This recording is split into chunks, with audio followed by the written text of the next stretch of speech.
Hey ho Pop Gengs. Nyaris dilupakan karena tidak ada kabar sejak dua teaser first look-nya dirilis 2019 lalu. 22 Februari kemarin, pihak Satria Dewa Studio yang digadang-gadang akan menjadi kompetitor untuk studio Bumi Langit dalam industri film superhero di Indonesia, akhirnya memberi kepastian dengan merilis teaser resmi untuk film perdananya dalam waralaba jagat Satria Dewa, Gatot Kaca. Di kanal YouTube sang sutradara Hanung Bramantyo dan kanal official mereka Satria Dewa Studio. Lalu bukan hanya itu, jadwal tayang resminya juga telah dirilis, serta dipastikan akan hadir di bioskop antara Juni atau Juli mendatang.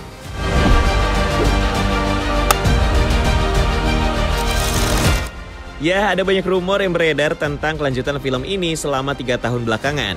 Apalagi ada banyak perombakan di jajaran kru dan pemeran, sang sutradara Charles Ghazali misalnya, setelah ditunjuk sebagai pengarah oleh pihak studio, dan bahkan telah menuntaskan 2 teaser first look pada 2019, entah apa alasannya, pada 2020 beliau mengundurkan diri dari kursi sutradara, dan terpaksa digantikan oleh Hanung Bramantyo yang sebelumnya malah hampir menggarap film Gundala arahan Joko Anwar.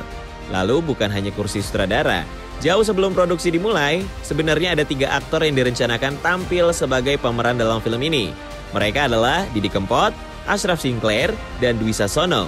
Namun penampilan mereka terpaksa dibatalkan karena Dwi ternyata ditangkap dalam kasus penyalahgunaan narkoba, sedangkan Ashraf Sinclair dan Didi Kempot, seperti kita tahu, sudah lebih dahulu meninggal dunia pada 18 Februari 2020 dan 5 Mei 2020. Jadi peran yang direncanakan untuk mereka terpaksa diserahkan ke aktor lain. Ya, mengingat karakter netizen Indonesia, rasanya bukan hal mengejutkan kalau ada rumor macam-macam hanya karena perombakan semacam itu. Jangankan masalah pergantian kru atau aktor, persoalan logo aja itu sempat bikin pihak Satria Dewa Studio dapat tuduhan plagiat. Hanya karena kesamaan logo bintang 8 sisi yang digunakan dalam dada Gatot Kaca dengan milik Captain Marvel. Tentu para fans gak tinggal diam dong, mereka rame-rame ngasih pembelaan kalau bintang 8 sisi punya Gatot Kaca itu adalah elemen wajib dalam desain karakternya, bahkan jauh sebelum kemunculan Captain Marvel. Karena merupakan simbol dari Dewata Nawa Sangha, yakni penguasa di setiap penjuru mata angin dalam konsep Hindu. Ya, argumen itu memang tidak salah, tapi baik pihak fans maupun haters yang nuduh plagiat, sebenarnya nggak perlu debat sampai segitunya. Soalnya, simbol bintang 8 sisi ini sudah sejak lama masuk dalam domain publik karena jadi referensi umum di berbagai budaya dalam sejarah Babilonia, Mesir, hingga Indian. Bahkan jadi simbol universal untuk kompas dalam peta. Ya, daripada ngeributin masalah logo, mending kalian siap-siap longo sama biaya produksinya. Yang kalau ditotal itu habisin anggaran sampai 24 miliar rupiah. Itu sudah termasuk biaya untuk rilisan 2 teaser pertama. Dengan durasi total sekitar 7 menit pada 2019 lalu, saat posisi sutradara masih dipegang Charles Ghazali, yang setidaknya butuh dana 1 miliar rupiah dan waktu selama setahun untuk pengerjaannya. Dan itu belum menghitung kerugian yang terjadi selama ditundanya proses produksi karena pandemi COVID-19. Untungnya, pengambilan gambar sudah bisa berlanjut 2 bulan kemudian dalam area milik studio Gamplong yang terletak di Sleman, Yogyakarta. Ya, masa produksi keseluruhannya sih hanya berlangsung selama 35 hari. Memang tidak bisa dibilang lama, jadi anggaran harusnya tidak sebesar itu ya. Namun dengan melihat konsep visualnya lewat teaser yang tayang bulan lalu, kita bisa tahu dengan mudah kalau itu bukan efek digital murahan. Tidak tanggung-tanggung, untuk tim Hanung dan rumah produksi sampai menyewa Lumin Studio, perusahaan VFX yang cukup punya nama karena pernah terlibat dalam berbagai proyek internasional. Ini harusnya wajar sih, mengingat ada lebih 500 titik dari seluruh adegan yang diproduksi dengan CGI. So, sepertinya sudah jelas kemana perginya anggaran produksi yang miliaran itu ya. Toh selain sewa tim VFX profesional, tim produksi juga mesti beli banyak peralatan, terus software, berikut lisensi penggunaannya.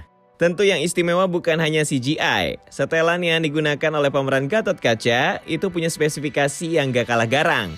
Bagian penutup mulutnya menggunakan breathable technology, sehingga tidak pengap saat digunakan.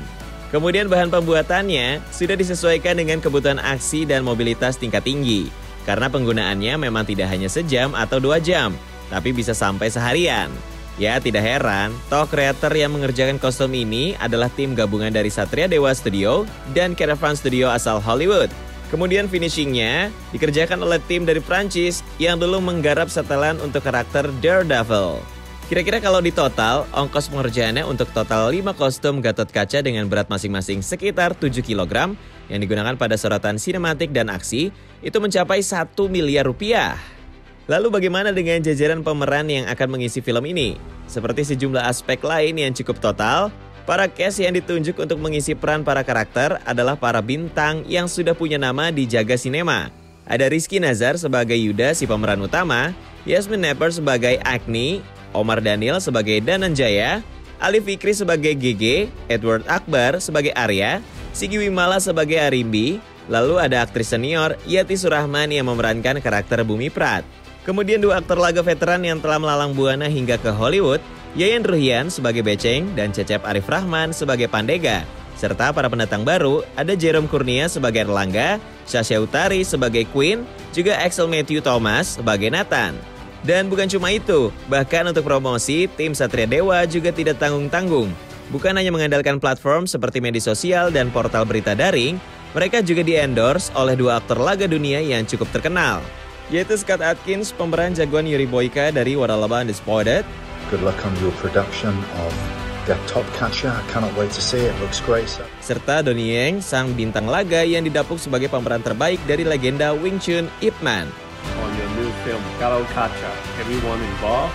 Ya, dengan totalitas semacam itu dalam berbagai aspek produksi, tentu kita berharap hasilnya tidak akan mengecewakan. Apalagi di luar persoalan biaya produksi yang menelan dana cukup besar, masa pengerjaan untuk film pembuka dari Waralaba Jagat Satria Dewa ini sampai memakan waktu bertahun-tahun. So, semoga kita semua bisa puas setelah menonton filmnya di bioskop pada Juni atau Juli nanti.